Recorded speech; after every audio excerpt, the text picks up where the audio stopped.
Good morning बच्चों। आज हम पौधों के महत्व के विषय में जानेंगे। हम हमेशा कहते हैं पौधे हमारे लिए बहुत महत्वपूर्ण होते हैं, लेकिन क्या आप जानते हैं कि ये क्यों महत्वपूर्ण है? वे कौन सी चीजें हैं जो हमें पौधों से प्राप्त होती है?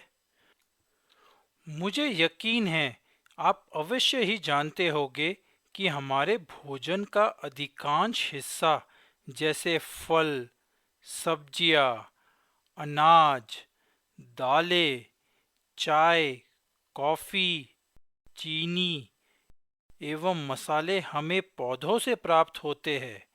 इनके अलावा पौधे कई और तरीके से हमारे लिए उपयोगी होते हैं। चलो इसके बारे में हम कुछ और जानें। आप सभी नारियल तेल से परिचित होंगे, और अगर आप ये सोच रहे हैं कि यह तेल नारियल से बना है तो आप सही है। नारियल तेल की तरह ही कुछ और तेल जो हम खाना पकाने में उपयोग करते हैं वह पौधों से ही बनाए जाते हैं। उदाहरण के लिए मूंगफली का तेल, सरसों का तेल, जैतून का तेल इत्यादि। भोजन के अलावा हम कुछ पौधों का उपयोग दवाई के रूप में भी करते हैं, जैसे तुलसी या नीलगिरी का तेल सर्दी या खांसी के इलाज के लिए किया जाता है। जूट के बैग, रस्सियाँ, बोरियां और मैट जिन फाइबर से बनाए जाते हैं वे हमें जूट के पौधों से प्राप्त होते हैं। जैसे कि हमने कहानी में देखा था, जूट के पौधे ने सोना को उसके स्कूल के लिए किताब रखने के लिए जूट का बैग दिया था। आप लोग गर्मी के मौसम में कैसे कपड़े पहनना पसंद करते हैं? कॉटन के यानी सूत के कपड़े, है ना? हमारे आरामदायक कॉटन के कपड़े जिन फाइबर से बने होते हैं वह हमें कपास के पौधे यानी कॉटन प्लांट से मिलते हैं। जैसे कि हमने कहानी में देखा था, सोना की दादी कॉटन से कॉटन यान सूत रही है जिससे कपड़ा बनाया जाता है। क्या आपको गुलाब या मोगरे की सुगंध पसंद है? इन फूलों की महक वाकई में बहुत अच्छी होती है, इसलिए इनसे इत्र यानी सेंट या परफ्यूम बनाया जाता है। खुशबूदार साबुन भी फूलों से ही बनाए जाते हैं। गुलाब और मोगरे की तरह कुछ और पौधे भी होते हैं जिनमें सुंदर फूल और पत्तियां होती है। इनका उपयोग हम घर, बगीचों और दफ्तर की सुंदरता बढ़ाने के लिए करते हैं। इन्हें सजावटी पौधे यानी ऑर्नामेंटल प्लांट्स कहा जाता है। क्या आपकी पढ़ाई पेड़ों के बगैर संभव है? आप सोच रहे होगे पढ़ाई में ये पेड़ कहाँ से आ गए, है ना? नहीं, पेड़ों के बगैर पढ़ाई संभव नहीं है।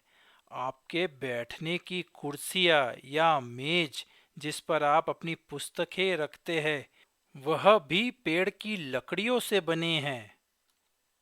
ना केवल मेज या कुर्सियाँ बल्कि दरवाजे और खिड़कियाँ और अन्य सभी फर्नीचर लकड़ी से ही बने होते हैं। टीक, ओक, बांस जैसे अन्य पेड़ों की लकड़ियाँ फर्नीचर में इस्तेमाल की जाती है। जैसा कि आपने कहानी में देखा, ओक का पेड़ सोना को लकड़ी की मेज और उसके घोड़े तूफान के पीछे बांधने वाली लकड़ी की बग्गी देता है। क्या आप जानते हैं कि आपकी सभी किताबें, नोटबुक और सभी प्रकार के कागज पौधे से बने होते हैं? कागज बांस यानी बैम्बू के पेड़ से बनाया जाता है। जैसे कि आपने कहानी में देखा, बांस के पौधे ने सोना के स्कूल के लिए कई पुस्तकें दी थी। इसी प्रकार रबर का वृक्ष हमें रबर देता है जो हम कुछ लिखे हुए को मिटाने के लिए प्रयोग करते हैं। यहाँ तक कि कारों और बसों के टायर भी रबर से बने होते हैं। जैसा कि हमने कहानी में देखा, रबड़ का पेड़ सोना को रबड़ की चप्पल देता है। गोंद या ग्लू जो कागज को चिपकाने के लिए प्रयोग में लाया जाता है, वह हमें कीकर या अकेशिया के पेड़ के तने से मिलता है। परंतु हाँ, शार्पनर हमें पेड़ से नहीं मिलता। पौधे जानवरों के लिए भी बहुत उपयोगी होते हैं। कई जानवर जैसे कि बकरी का भोजन पौधों से ही होता है।